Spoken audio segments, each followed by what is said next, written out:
Good morning, my brothers and sisters and fellow Edolites, brothers in diaspora. Listen, election is coming in my state, Edo State, which is the heartbeat of the nation. But we know that politicians across the world lie.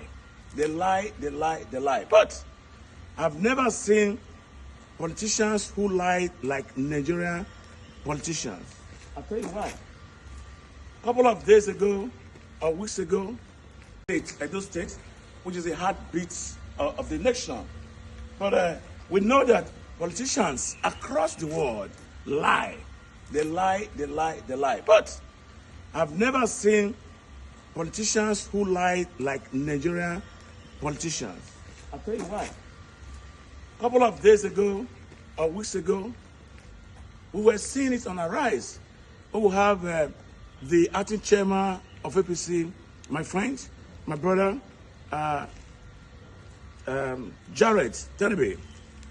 He told the entire Nigerians that the Edo people were pauper who cannot afford to buy data for subscription because he wanted to lie to cover for his candidate, Monday, Senator Okpewolo, for refusing to come to our rise to have a conversation with the people who are going to be voting for him. That's soon prerogative, that's soon personal choice. But however, I saw yesterday,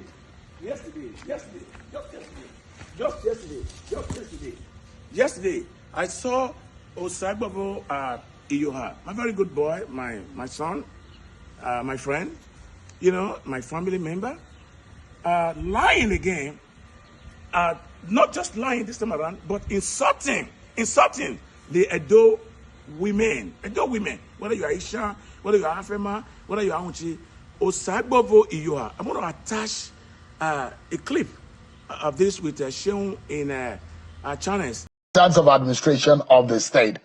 How do you convince, if you have one single shot or one opportunity to make one single sentence about the performance of Governor Obaseki in the last 7 years, how do you convince the people of Edo State that he is a man that should be believed in, or his legacy can be pointed at? I have a couple to throw at you.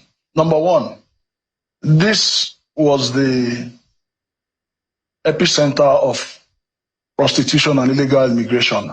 That Edo was the epic center of prostitution. I don't know if he knows the word or the meaning of epic. Edo people are very proud people.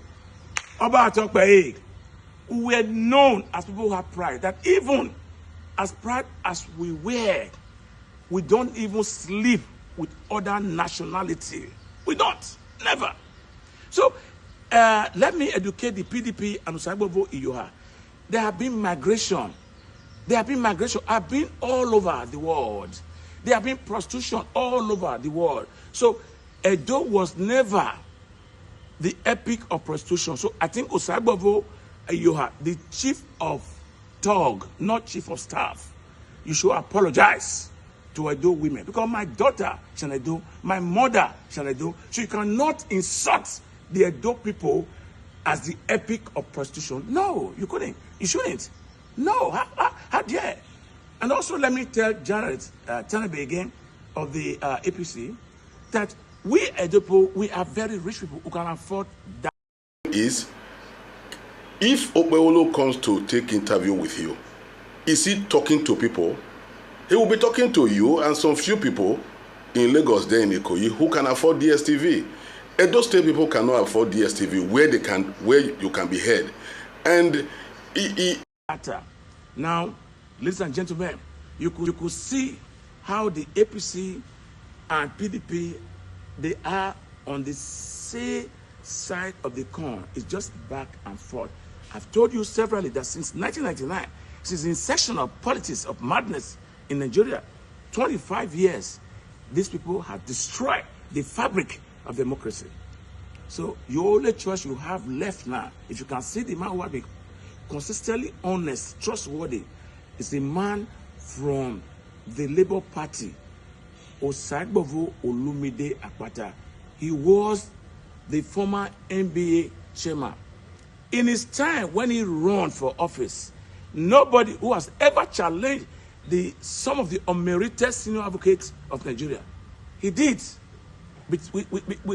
Not even being a senior advocate, he won on a landslide. And he left a whopping sum of 1.5 billion for the account of NBA. It's verifiable. Nobody ever done that. So when we are talking about election, let us be talking about issue-based. Issue-based, not lying.